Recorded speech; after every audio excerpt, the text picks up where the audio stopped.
नमस्कार, ठाणे मध्ये आपलं सर्वांचं स्वागत करतो। भाजप आणि आमदार संजय केळकर आपण जर मागे बघत असाल तर मोठ्या प्रमाणात आमदार संजय केळकर यांच्या कार्यालयाबाहेर जो आहे तो जल्लोष जो आहे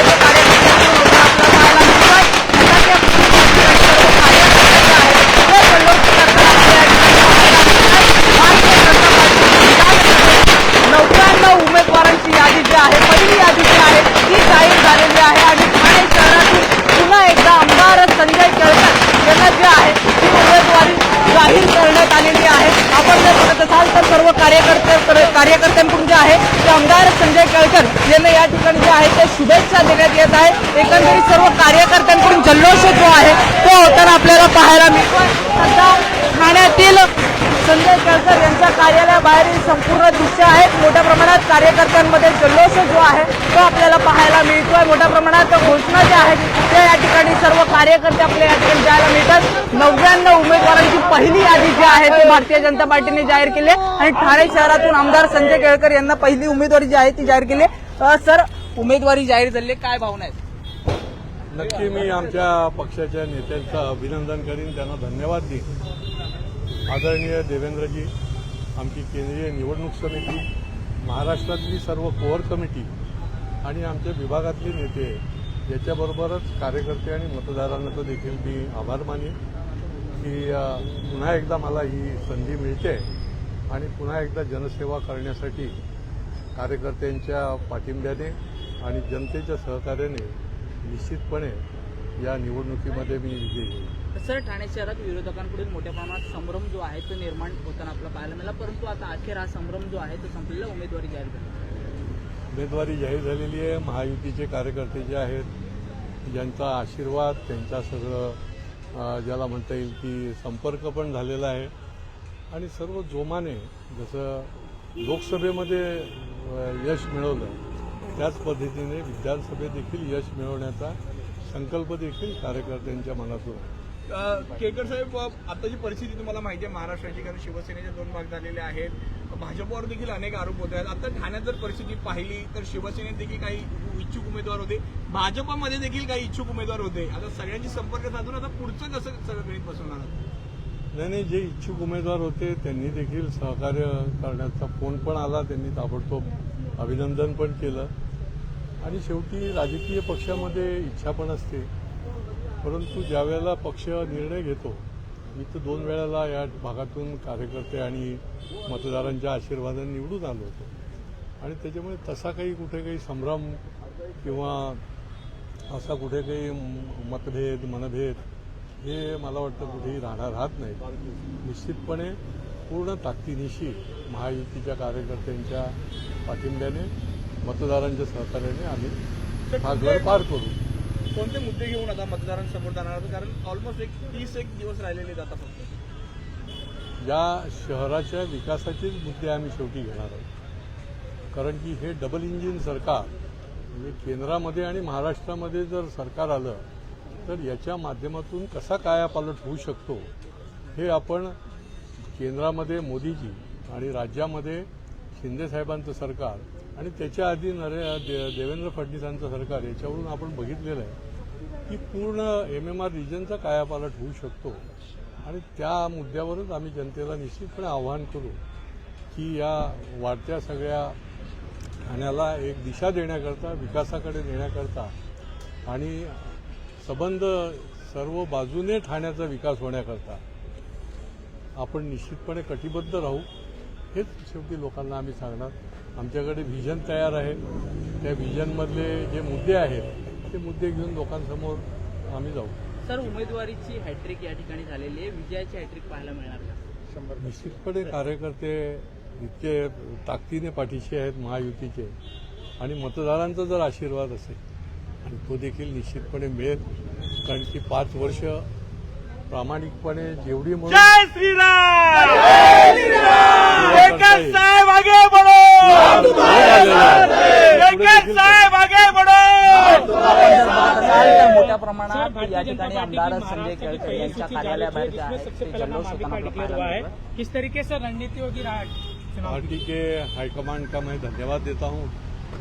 दिल्ली में जो हमारे नेता है मोदी जी, अमित शाह जी, नड्डा जी, राज्य में हमारे नेता है देवेंद्र फडणवीस जी, बावनकुळे जी और सारी टीम, इनको मैं निश्चितपणे धन्यवाद दूंगा कि इन्होंने मुझे काम के आधार पर यहाँ पे तीसरी बार लड़ने का मौका दिया है और ये मौका 2 बार यहाँ के मतदाताओं ने मुझे चुन के दिया और हमारे यहाँ के महायुति के कार्यकर्ताओं ने काम किया, इसीलिए 2 बार मुझे काम करने का मौका मिला और तीसरी बार निश्चित रूप से उनके ही ताकत पे हम आगे निश्चित रूप से बढ़ेंगे और ये गढ़ लोकसभा जैसा ही लोग विधानसभा का भी गढ़ जीतेंगे। सर, आप एक मात्र ऐसे विधायक है जिसने अनेक मर्तबा सिटी के विभाग हो या अन्य कर्मचारियों उनके आवाज को बुलंद किया था विधानसभा में, अनेक जो समस्याएं थे उसको सुलझाने का प्रयास किया था। निश्चित रूप से हमारा ये काम है और जनता के साथ कनेक्ट रहना और उनकी छोटी मोटी समस्याओं को हल करने की कोशिश करना, वो हल करना, तो हमारा ये काम है और हमेशा 24/7 ये काम करते आए हैं। उसकी सूची भी हमारे पास है, लोगों को भी मालूम है और वो सूची को लेके और आगे के विकास का कार्य को लेके हम लोगों के सामने निश्चित रूप से जाएंगे। सर, अनेक तरह के तर्क वितर्क लगाए जा रहे थे कि आपको टिकट मिलेगी नहीं मिले, क्योंकि मराठा फ्रैक्चर जिस तरीके से काम करने वाला है इस विधानसभा के चुनाव में, उसको मद्देनजर अनेक सवालों पर से क्या आपकी जो चुनाव क्षेत्र है उससे दूसरे को दिया जाएगा। अब आपके नाम की निश्चित हो चुकी है, तो किस तरीके से रणनीति को निभाएंगे आप? नहीं, ये जो अलग अलग का आप बात कर रहे हैं वो तो मीडिया में चलते रहता है चुनाव के समय पे, अभी भी आगे चलते रहेगा। लेकिन देखिए कि यहाँ की लोगों ने मुझे बहुत बड़ा प्यार दिया है, महायुति के कार्यकर्ताओं ने बहुत ताकत के साथ हमेशा काम किया है और इसीलिए ये अवगढ़ गढ़ जो है वो हम हमेशा 2 बार जीत के आए हैं। लेकिन विश्वास से जनता जनार्दन जो है वो फिर एक बार जैसे लोकसभा में महायुति को आशीर्वाद दिया, वैसे विधानसभा में भी निश्चित रूप से जनता जनार्दन आशीर्वाद देगी। मतदाताओं से क्या कहना चाहोगे? मतदाताओं से यही कहेंगे कि आपकी आशीर्वाद है, आप आशीर्वाद दीजिए। आपकी सेवा के लिए हम 24/7 हाजिर है। आपके लिए जो जो काम किया है वो भी आपके सामने है और विकास का काम और एक अभिनव और विकसित थाना के लिए आप फिर एक बार हमें आशीर्वाद दीजिए, सहयोग दीजिए। पार्टी का किस तरीके से आभार व्यक्त करेंगे? पार्टी का तो आभार मैंने अभी व्यक्त किया। केंद्र और राज्य के हमारे जो शीर्षस्थ नेता है उनका मैं आभारी हूँ कि उन्होंने तीसरी बार मुझे यहाँ से लड़ने के लिए मौका दिया। भारत माता की जय, वंदे मातरम। जर या ठिकाणी बघत असाल तर सध्या आपण ठाण्यातील आमदार संजय केळकर यांच्या कार्यालयाबाहेर आहोत। मोठ्या प्रमाणात जल्लोष जो आहे तो सर्व कार्यकर्त्यांकडून या ठिकाणी होताना पाहायला मिळतोय। तिसऱ्यांदा आमदार संजय केळकर यांना उमेदवारी जी आहे ती भारतीय जनता पार्टीकडून जाहीर करण्यात आली आणि पहिल्याच यादीमध्ये जे आहे ते आमदार संजय केळकर यांचं नाव जे आहे ते जाहीर करण्यात आलं आणि सर्व कार्यकर्त्यांकडून जो आहे तो एकंदरीत जल्लोष आपल्याला या ठिकाणी होताना पाहायला मिळतोय।